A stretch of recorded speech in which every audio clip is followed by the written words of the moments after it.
Hello दोस्तों, आपका स्वागत है स्कॉलर एलाइट में। जो लोग ये वीडियो पहली बार देख रहे हैं तो उनसे रिक्वेस्ट है कि आप हमारे चैनल को सब्सक्राइब कर लीजिए और सब्सक्राइब करने के बाद बेल आइकन पे क्लिक जरूर कीजिए ताकि आपको सभी नोटिफिकेशन प्राप्त होते रहें। चलिए स्टार्ट करते हैं। दोस्तों, आज हम यहाँ पर बात करेंगे भौतिक विज्ञान की जो सीरीज स्टार्ट है उसके अंतर्गत हम बात करेंगे सूक्ष्मदर्शी की, माइक्रोस्कोप की हम बात करेंगे। इससे भी 1 से 2 क्वेश्चन एग्जाम में पूछ लिए जाते हैं। बहुत ही बेसिक सा क्वेश्चन पूछा जाता है, आप लोगों को याद भी होगा, लेकिन फिर भी हम थोड़ा सा डिटेल इसकी देख लेते हैं कि कैसे इसका वर्क होता है, इसमें क्या क्या चीजें लगी होती है। तो चलिए स्टार्ट करते हैं।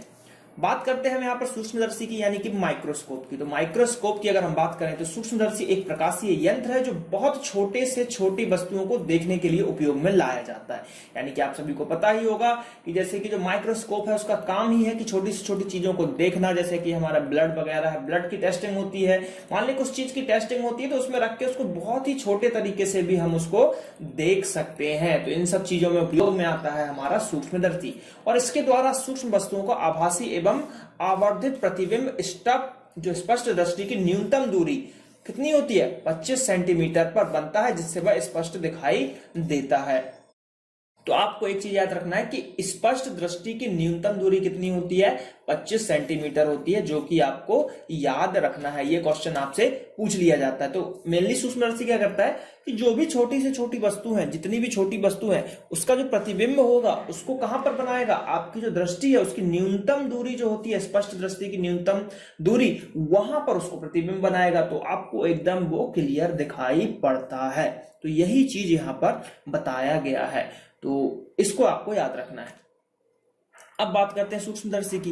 तो सूक्ष्मदर्शी क्या है कि 2 प्रकार के होते हैं। अब 2 प्रकार के हैं तो कौन कौन से होते हैं 2 प्रकार के? पहला होता है सरल सूक्ष्मदर्शी यानी कि एकदम सिंपल माइक्रोस्कोप, और दूसरा होता है संयुक्त सूक्ष्मदर्शी। संयुक्त में आ रहा है यानी कि कंपाउंडेड होगा, ये 2-3 इसमें लेंसेज लगाए होंगे। तो देखिए यहां पर आप देख रहे हो ऑब्जेक्ट, ये वाला जो है सिंपल है और ये वाला जो है आपका दूसरा मतलब कि संयुक्त वाला है। तो देखिए इसमें एक लेंस लगा हुआ है और इसमें क्या है कि एक आंख के पास लेंस लगा हुआ है, दूसरा यहाँ पे भी लगा हुआ है। तो 2 लेंस है, एक ऑब्जेक्ट के पास और एक आई के पास। ठीक है।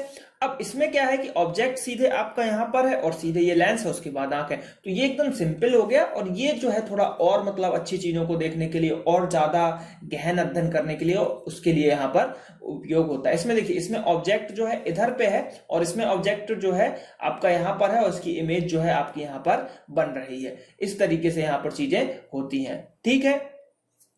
चलिए अब जो है हम थोड़ा सा सरल सूक्ष्मदर्शी के बारे में जानते हैं कि इसमें क्या क्या चीजें होती हैं।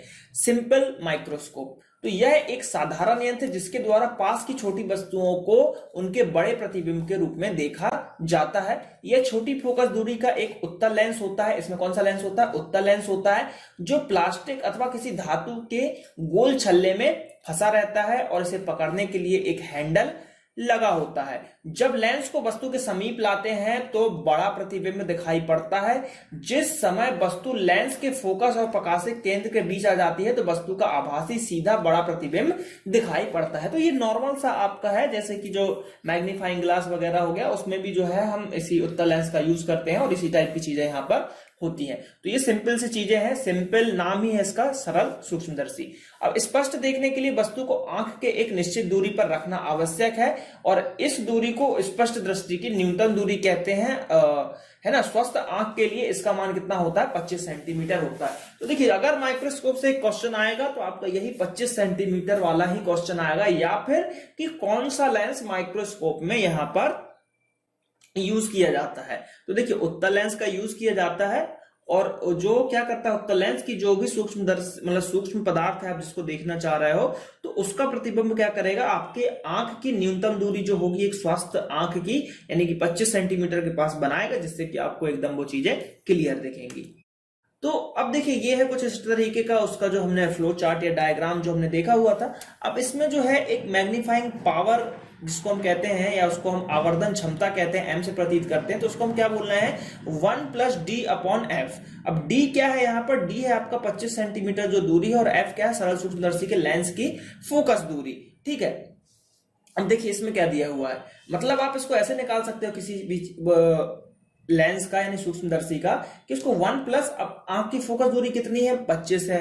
ठीक। और अब उस लेंस की फोकस दूरी कितनी है उसको अगर आप यहां पे रखते हो तो उससे जो है आपकी उसकी वैल्यू आ जाएगी। ठीक है। अब देखिए, सूक्ष्मदर्शी से बने वस्तु के प्रतिबिंब द्वारा आंख पर बने दर्शन कोण, ठीक है, आंख पर बने दर्शन कोण यानी कि जो देखने का एंगल, जैसे यहाँ पर आप देख सकते हो ये बीटा एंगल यहाँ पर बन रहा है, ठीक, ये वाला एंगल क्या बन रहा है, देखने का एंगल है जिसको हम बीटा एंगल बोल रहे हैं। तो ये क्या करेगा, इसको हम दर्शन कोण भी बोलते हैं। क्या बोलते हैं, दर्शन कोण बोलते हैं। तथा वस्तु को स्पष्ट दृष्टि की न्यूनतम दूरी पर रखने से बने दर्शन कोण के अनुपात को, ठीक है, दर्शन कोण के अनुपात को हम क्या बोलेंगे, सूक्ष्मदर्शी की आवर्धन क्षमता बोलेंगे, और वो इस चीज से आप निकाल सकते हो। तो आपको ये सब चीजें इतनी याद नहीं रखनी, आपको बस याद रखना है m बराबर 1+d/f। देखिए क्वेश्चन अगर थोड़ा हाई लेवल पूछा जाएगा तो वो सीधे दे देगा आपको कि m बराबर 1+d/f क्या है, ये ऑप्शन दे देगा, सूक्ष्मदर्शी, सरल सूक्ष्मदर्शी की मैग्नीफाइंग पावर, या फिर और भी मतलब 3-4 ऑप्शन देंगे तो उसका आंसर ये जाएगा, या फिर उल्टा करके भी क्वेश्चंस को पूछा जा सकता है। तो ये चीजें जो है आपको यहाँ पर याद रखनी है, ठीक। तो ये जो है IMP है। चलिए अगले क्वेश्चन की तरफ बढ़ते हैं, यानी कि यहाँ पर अगर हम बात करें अगले मतलब पॉइंट की तरफ बढ़ते हैं, तो अगला पॉइंट है हमारे पास कि संयुक्त सूक्ष्मदर्शी कंपाउंड माइक्रोस्कोप की यहाँ पर हम बात करेंगे। तो इसमें क्या होता है, 2 लेंसों से बना होता है, एक प्रकाशिक यंत्र है, और यह एक ऐसा प्रकाशिक यंत्र है जिसके नजदीक कि सूक्ष्म वस्तु का बड़ा प्रतिबिंब बनता है, और इस प्रतिबिंब द्वारा प्रेक्षक की आंख पर बना दर्शन कोण काफी बड़ा होता है।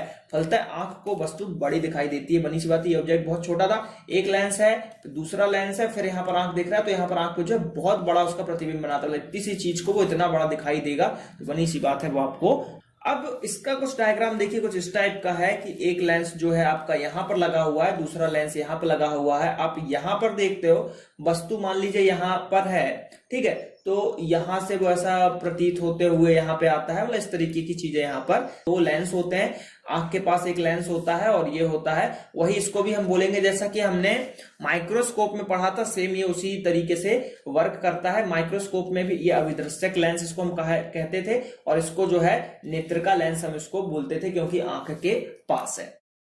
इसकी वर्किंग देखिए क्या है कि इसमें एक ही अक्ष पर 2 उत्तल लेंस लगे होते हैं। जो लेंस वस्तु की ओर होता है उसे अभिदृश्यक लेंस कहते हैं, और जो आंख के समीप होता है उसे अभिनेत्र लेंस कहते हैं, आई लेंस कहते हैं, और ऑब्जेक्टिव लेंस कहते हैं। अभिदृश्यक का मुख्य व्यास या द्वारक अभिनेत्र लेंस की अपेक्षा छोटा होता है, और इन दोनों लेंसों की फोकस दूरियां कम होती हैं। दोनों ही लेंस धातु की एक नली में लगे होते हैं, और अभिनेत्र लेंस को नली के अंदर एक पेंच की सहायता से आगे पीछे सरकाया जा सकता है। किसको, अभिनेत्र लेंस को, यानी कि आंख के पास वाले लेंस को आप सरका सकते हो, और इससे क्या होगा कि आगे पीछे सरकाया जाएगा। जैसे अभिदर्शक लेंस और अभिनेत्र लेंस के बीच की दूरी बदल जाती है, और इस यंत्र का उपयोग खून, बलगम आदि की जांच में किया जाता है। तो मेनली जो है मैंने वही बताया ना, ब्लड वगैरह का जो सैंपल चेक होता है, बलगम चेक होता है, तो उसमें क्या पाया जा रहा है क्या नहीं पाया जा रहा है, उन सब चीजों को यहाँ पर देखा जाता है। तो ये जो है बहुत ही ज्यादा उपयोग में आता है, और बहुत अच्छी चीज है जो हमारे